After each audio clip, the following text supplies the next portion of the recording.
아브라함이라고 하는 사람은 정말 무명에 구원받을 수 없고 택함받을 수 없는 사람이었습니다. 저 메소포타미아 지역의 티그리스 강과 유프라테스 강에 만나는 갈대아 우르라고 하는 지역에서 태어나고 자라서 그저 살던 한 이방인의 사람이었습니다.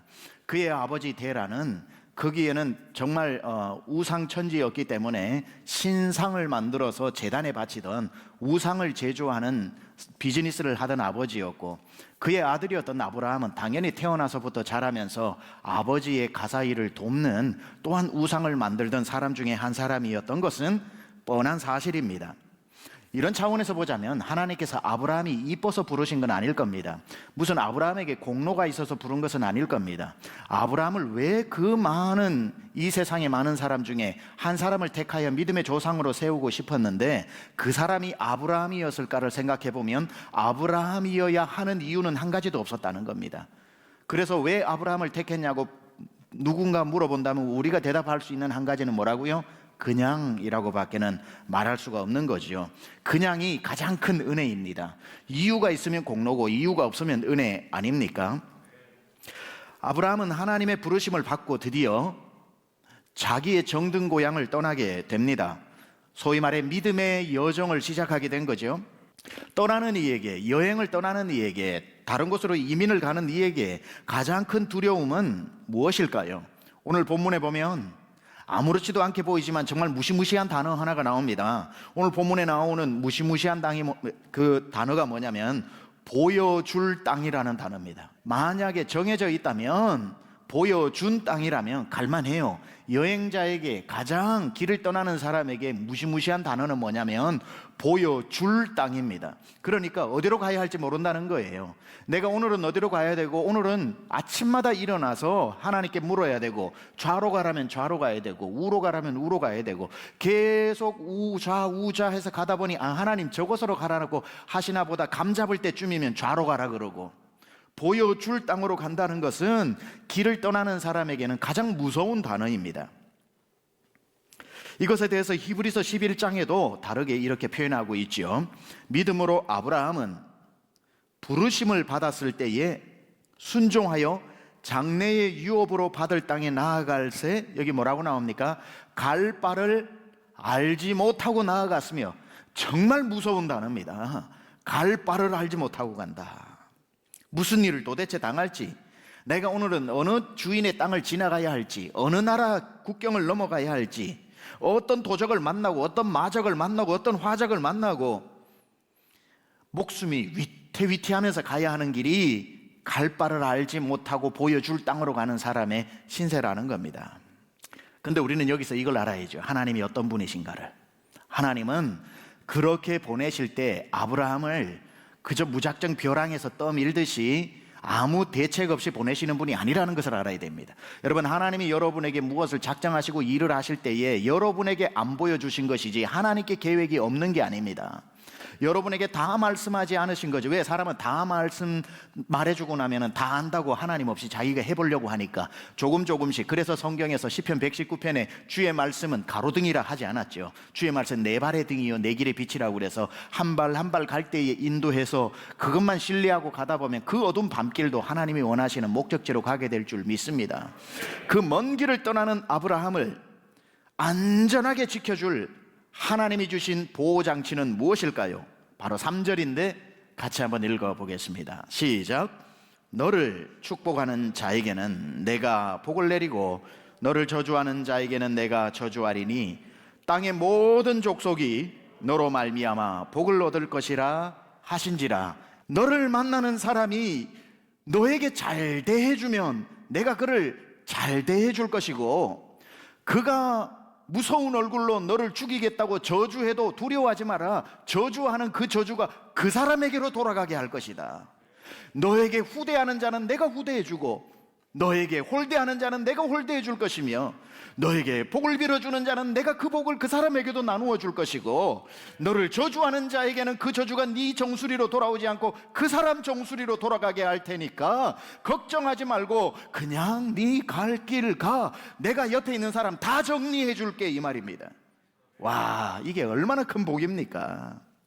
그러니 너는 눈 뜨고 보여줄 땅이라고 해서 오늘은 어디로 가야 될지 모르고 벌벌벌 떨지 마라. 아무 염려하지 마라. 내가 오른쪽으로 가라고 했을 때에 오른쪽에 도적대가 기다리고 있어도 너는 이 약속을 기억하고 그냥 내가 가라는 대로 가. 왜냐하면 도적대가 너를 어찌할 수 없을 것이다. 너에게 잘 대해주면 내가 잘 대해줄 것이고, 너에게 저주를 퍼붓는 순간 그 저주가 너에게 오기는커녕 그 사람에게로 돌아가게 할 것이다. 이것만큼 확실한 보호 장비가 어디 있습니까? 이것만큼 확실한 성도를 보호하는 하나님의 약속이 어디 있습니까? 도적대가 우글거리는 곳으로 가도 나는 너를 지켜주겠다는 이 약속을 하시는 겁니다. 이것이 아브라함이 받은 복 중의 복이요, 우리 성도님들이 받아야 할 복인 줄 믿습니다. 최고의 은혜 아닙니까? 이것만큼 멋진 선물이 어디 있어요? 내가 복 주고 내가 저주하는 사람은 평생 만나도 1000명, 2000명밖에 안 되겠지만, 나를 복 빌어주고 나를 저주할 사람은 2억 마일리 떨어져 있어도 나를 아는 사람 모르는 사람이 누구든지 복을 빌어주면은 태평양 건너도 그 사람이 복을 받고, 나도 모르면서 애매하게 나에게 악성 댓글을 달고 말이죠, 나를 힘들게 하면 그 사람이 저 지구 반대편에 있어도 그 악한 것이 그 사람 정수리로 돌아갈 것이고, 하나님이 지금 아브라함에게 이 약속을 하고 계시는 거거든요. 아브라함의 복은 누구든지 아브라함에게 복을 빌면 그 복이 아브라함에게만 가는 게 아니라 자기가 누리게 되고, 누구든지 아브라함을 저주하게 되면 그 저주가 아브라함에게 임하는 게 아니라 우리 집안으로 오는 것을 보면서 하나님이 약속하신 거, 아브라함아 네가 어디를 가든지 걱정하지 마라. 너를 축복하는 자에게 내가 복을 내리고 너를 저주하는 자에게 내가 저주를 내리니 열방이 너로 말미암아 복을 받으리라라고 말씀하신 겁니다. 평생에 이런 칭찬받는 복을 누리시기를 축원합니다. 이스라엘 사람들은 아브라함으로부터 시작해서 이 원리를 너무너무 잘 알았어요. 이스라엘 사람들은 하나님이 택한 사람이든지 하나님이 택한 장소든지, 일단 하나님이 택하셨다면 그것이 무엇이든지 간에 그것에 대해서 잘해야 된다는 생각을 가지고 있습니다. 하나님이 사랑하시는 사람이든지 하나님이 사랑하시는 것이든지 그것을 내가 축복하면 그 복을 내가 함께 누린다는 것을 DNA로 알고 있었던 사람이 이스라엘 사람들입니다. 반대로 하나님이 택하신 것, 장소, 하나님이 택하신 사람을 내가 섣불리 저주했다가는 내가 오롯이 그 저주를 다 받는다는 것도 DNA로 알고 있었습니다. 그래서 이 원리를 잘 아는 사람들은 하나님이 택하신 곳, 하나님이 택하신 사람을 함부로 저주하지 않았던 거지요.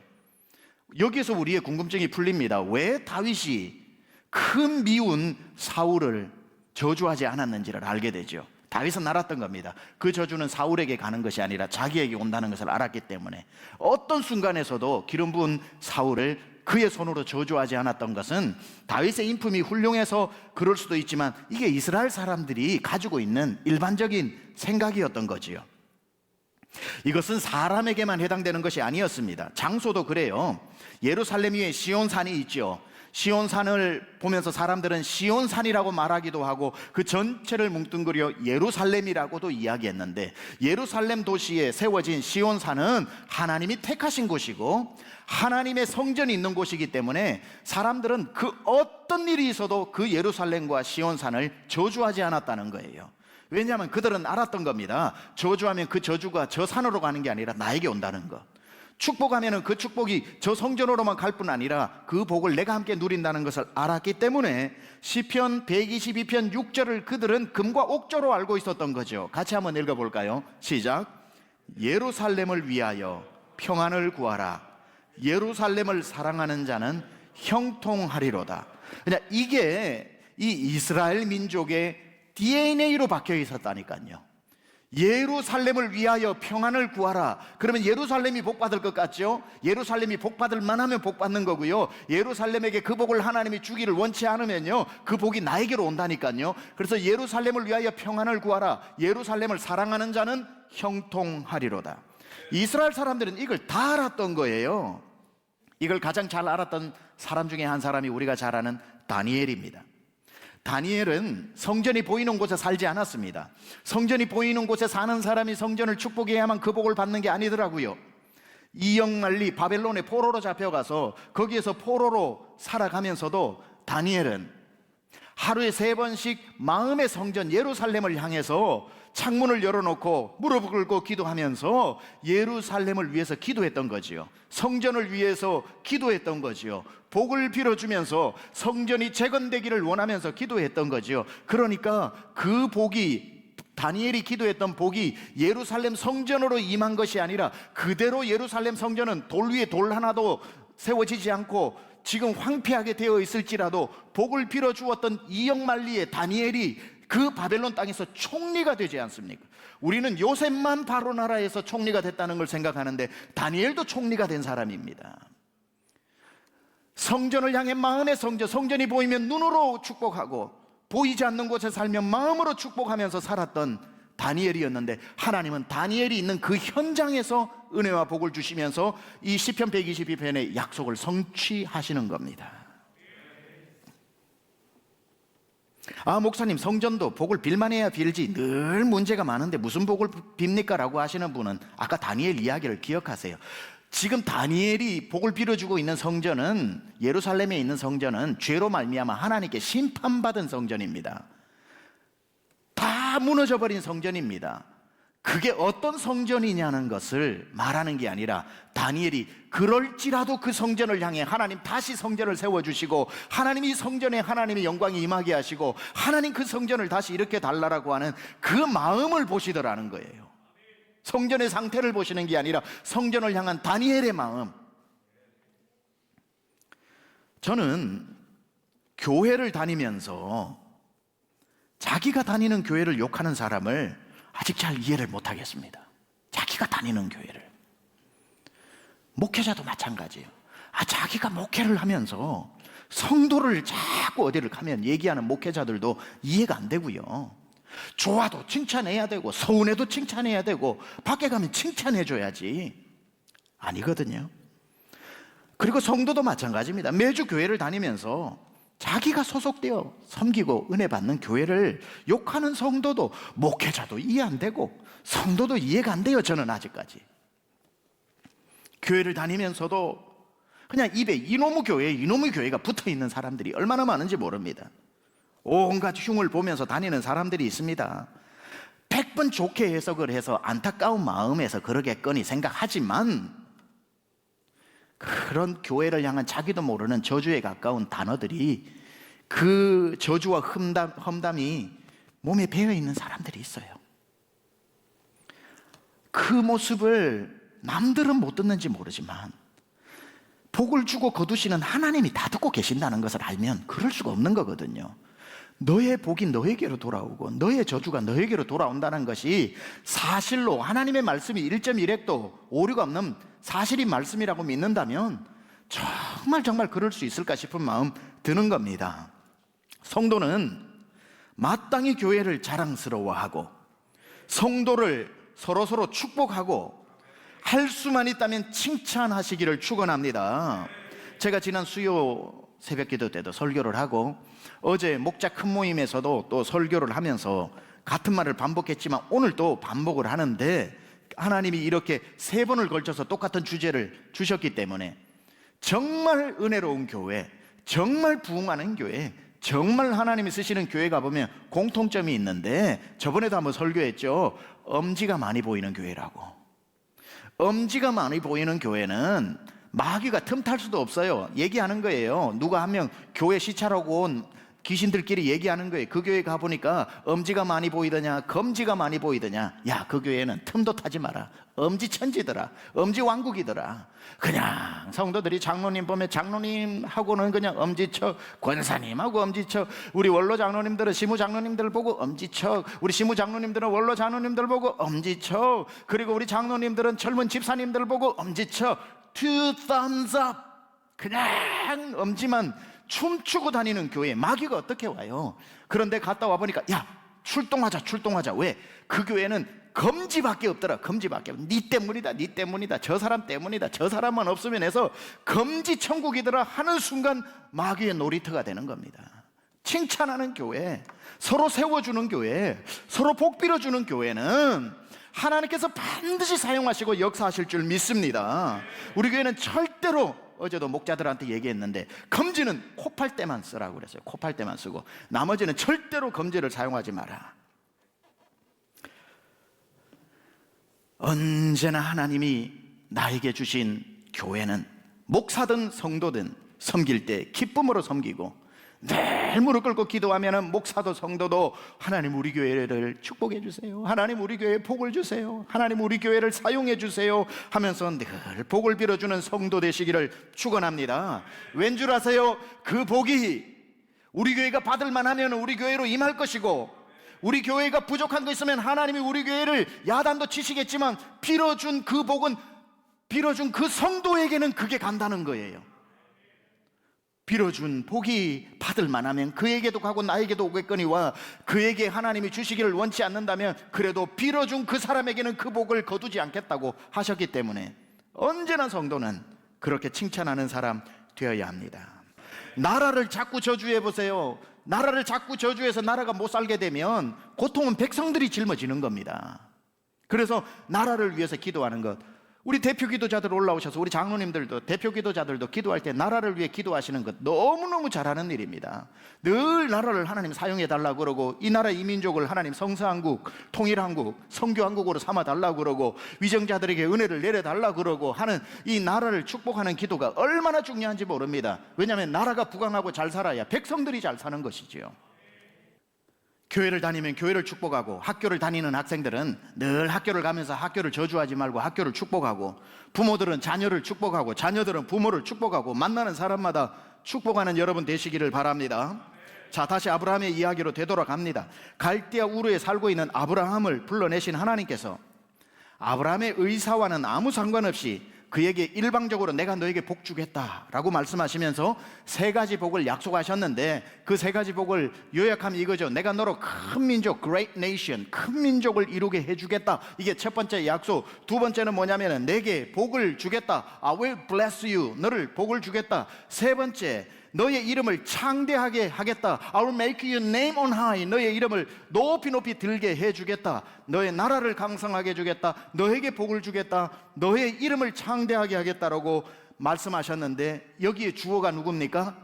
하나님이죠. 내가 I will make you, I will make you, I will bless you. 하나님이 내가 너를 하나님이 아브라함에게 일방적으로 체결하시고 일방적으로 주시는 복인 줄 믿습니다. 자, 이렇게 2절에 보면은 이 세 가지가 있는데 총 네 가지가 나오는데, 한 가지가 하나님이 주어가 아니라 아브라함이 주어가 되는 명령이 하나가 있습니다. 자, 하나님이 주어면 약속의 말씀이 되는 거고, 아브라함이 주어가 되면은 명령의 말씀이 되는 거지요. 자, 내가 너에게 큰 나라를 이루고 복을 주고 내가 너의 이름을 창대하겠다. 이건 내가 하는 거다. 걱정하지 마라. 그러고 난 뒤에 아브라함이 주어가 되는 한 단어가 나오는데, 너는 복이 될지라. 너는 복이 되어야 된다. 이건 약속이 아닙니다. 아브라함아, 걱정하지 마라. 내가 너를 복이 되도록 하겠다, 이 뜻이 아닙니다. 세 가지는 다 하나님이 하겠다고 하셨고, 이 한 가지는 너는 그러므로 어디를 가든지 복이 되어라, 명령형입니다. 이건 아브라함이 해야 될 일입니다. 그러니까 영어로 보면은 You will be a blessing, 뭐 이렇게 영어로 해석을 해놨던데 그 잘못 해석된 겁니다. 원어를 보면은 이거는 약속이 아니라 명령이에요. 그러니까 이 헬라어를, 이 히브리어를 그대로 번역을 하면 이겁니다. You Abraham, 너 아브라함아, be a blessing, 복이 되어라 라고 하는 명령형이라는 거예요. 왜 이렇게 설명하는지 말씀드릴게요. 아브라함아, 이제 너는 내가 너를 오늘은 오른쪽으로 가게 하고 내일은 왼쪽으로 가게 하고 너를 이곳저곳으로 인도할 텐데, 네가 어디를 가든지 간에 너는 그곳에서 복이 되어라. 좀 더 와닿는 단어로 표현해 볼까요? 복덩어리가 되어라. 왜냐하면 네가 복받을 행동을 해야 되고 네가 칭찬받을 행동으로 살아야 사람들이 널 칭찬하지 않겠느냐. 그래야 그 사람들이 널 칭찬하는 덕분에 내가 주는 복을 그들도 받지 않겠느냐. 네가 욕먹을 짓만 해서 사람들이 욕할 마음도 없는데 네 하는 행동을 보고 욕을 하는 바람에 그들이 저주를 받아서는 안 되지 않겠느냐. 그래서 너는 사명감을 가지고 어디를 가든지 그곳에서 너는 칭찬받는 사람이 되어야 사람들이 널 칭찬할 것이고, 그것 때문에 그 사람들이 복을 받아서 네가 교실에 가서 공부를 할 때 네가 학급생들에게 칭찬받는 짓을 해서 학생들이, 친구들이 널 칭찬함으로 하나님이 너네 반 모든 학생들을 칭찬하고 복을 주시도록 해라. 그게 너가 바로 복의 통로라는 뜻이다. 하나님은 이 세상을 저주라는 표현을 썼지만 저주하고 싶은 마음 하나도 없습니다. 그래서 3절을 다시 읽어보면 하나님의 진심이 나와요. 너를 축복하는 자에게는 내가 복을 내리고 너를 저주하는 자에게는 내가 저주하리니. 자, 두 가지가 있는데 하나님의 본심이 뭡니까? 땅의 모든 족속이 너로 말미암아 복을 얻을 것이다. 하나님 뜻이 뭡니까? 나는 한 사람도 저주하고 싶은 마음 없다. 근데 널 저주하는 사람은 내가 저주할 것이다. 너를 축복하는 자는 복을 내릴 것이다. 그러나 내 소원이 뭔 줄 아냐? 너로 말미암아 땅의 모든 사람이 복 받는 것이다. 그러므로 그러기 위해서는 아브라함아 너는 복이 되어라. 어디를 가든지 복 받을 짓을 하면서 착한 성도가 되어라. 요즘 코로나로 말미암아 교회가 잘못한 것도 있고 부당하게도 손가락질 당하는 게 섞여가지고 이제는 어느 게 어느 것이라서 헷갈릴 정도로 참 안타까운 시기들을 보내고 있는데, 교회를 향한 엄지손가락보다 교회를 향한 검지손가락이 많은 게 사실인 이때에 포기해서는 안 되는 거죠. 우리 강남중앙침례교회 성도님들과 우리 교회는 그러할지라도 교회가 칭찬받는 일을 계속해야 되는 겁니다. 그래서 검지손가락이 엄지손가락으로 바뀔 때까지 사명감 가지고 우리가 주변 사람들이 다 칭찬받을 때까지 착한 교회, 섬기는 교회, 일하는 교회, 칭찬받는 교회, 복 빌어주는 교회 되어야 할 줄 믿습니다. 신문 전체, 중앙일보, 조선일보, 네이버, 할 거 없이 실시간 검색어 1위로 오른 우리 교회 김혜리 집사님 있습니다. 김혜리 집사님. 실시간 1위로 한 수십 개의 신문을 다 장식해버렸어요. 무슨 일인가 저는 이제 우리 부목사님이 보내주셔가지고 기사를 읽어보니까 수년 전에 우리 한국은 미혼부는 아이를 키울 수 없어서 미혼모는 아이를 등록을 시킬 수 있어도 나라에 미혼부는 아이를 이렇게 등록이라 그럽니까 뭡니까 레지스터가 안 된다 그러더라고요.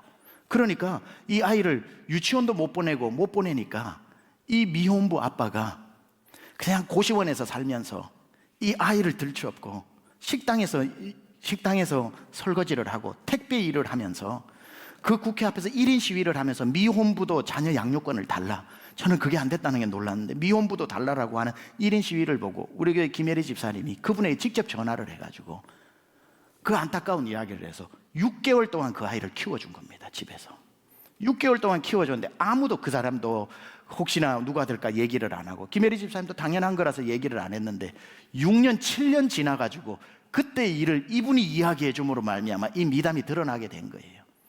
그 이야기가 나오자 실시간으로 네이버 검색어 1위가 됐습니다. 우리 교회 집사님입니다. 이러한 미담들과 칭찬받는 일들이 담임 목사로서 참 얼마나 귀하고, 우리 교회 오윤아 집사님도 다니엘 기도 가가지고, 그리고 편스토랑입니까? 그게 나오면서 자폐아인 우리의 아들 미니를 아무 거리낌 없이 내보내면서 함께 살아가는 모습을 보면서 얼마나 많은 같은 자폐를 가진 부모님들이 눈물을 흘리면서 고맙다고 연락이 오는지 모릅니다. 내 모습이 부끄러웠다, 너무 자랑스럽다, 나도 이제 그렇게 살기로 했다. 자폐를 가진 부모들의 가정을 보여주므로 우리가 전부 거기에 대해서 이제 어떤 건지 알게 되면서 칭찬받는 성도가 되는 거죠. 계속해서 제가 그냥 아는 한두 분만 이야기해서 그렇지 이런 미담들은 우리 교회 안에 너무 많을 겁니다. 성도님들이 제가 봐서 알아요. 여러분 계속해서 여러분이 어디를 가든지 칭찬받는 분들 되시기를 노력하시기 바랍니다. 늘 그렇게 살 수는 없지만 최선을 다해 노력을 해서 여러분을 칭찬하는 것 때문에 칭찬하는 사람들이 복을 누리게 하시기를 바랍니다. 사명감 가지고 그곳에, 학교에 가도 그곳에 복이 되고 회사에 가도 그곳에 여러분이 복이 되고 어디를 가든지 욕먹는 사람이 아니라 칭찬받는 성도 되시기를 바랍니다. 주변에 있는 사람들이 다 우리 교회를 칭찬하게 만들어 주변에 있는 사람이 다 복받게 하는 것도 교회의 사명인 줄 믿습니다. 하나님께서 아브라함에게 하신 말씀, 아브라함아 너는 어디를 가든지 복이 되어라. 그래야 너로 말미암아 모든 사람에게 복을 줄 수 있다. 여러분 어디를 가든지 누구를 만나든지 여러분이 그 중심의 복락의 강수가 되고 축복의 중심이 되고 칭찬받는 우리 자랑스러운 강남 중앙 권속들 되시기를 우리 주 예수 그리스도 이름으로 축원합니다.